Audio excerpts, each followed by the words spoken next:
think guns, there should be an assault weapon ban reinstated because there is really no need for high capacity guns in the society we live in, and two.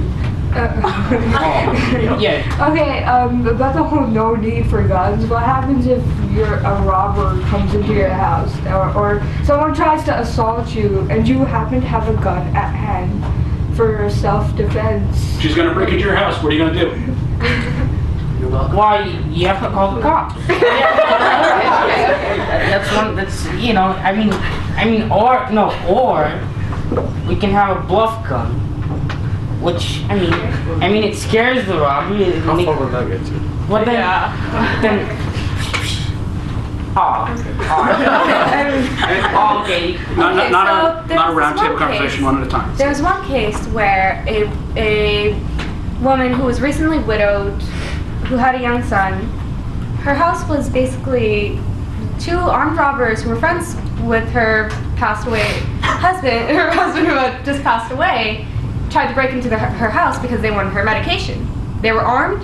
She had her own arms. So that was the only reason why the robbers didn't really rob her.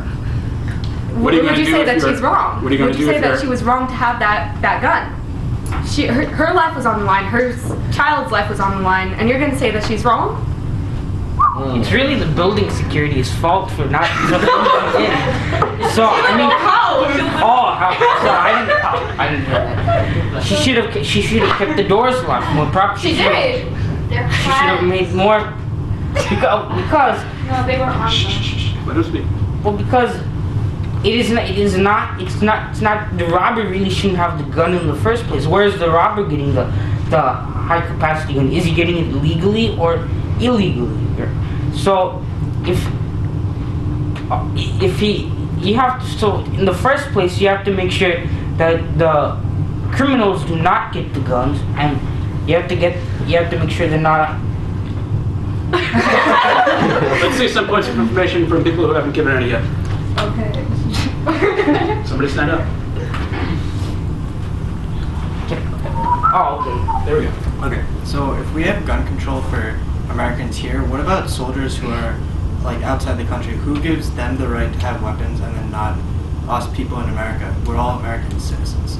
We're all American citizens. That's true, but what the soldiers are doing is defending the Americans' freedom and rights here in their homeland, while they're abroad fighting those who oppose the U.S. And if they don't do that, we might. It's not defending our Constitution, and two, it's not defending our democracy, as everyone gets their own rights and freedom and civil liberties. Last POI. But it clearly says in the Constitution that we have a right to self-defense, and for that, it's. No, well, you can have. Well, there shouldn't be a need for high capacity guns. I didn't say low capacity guns.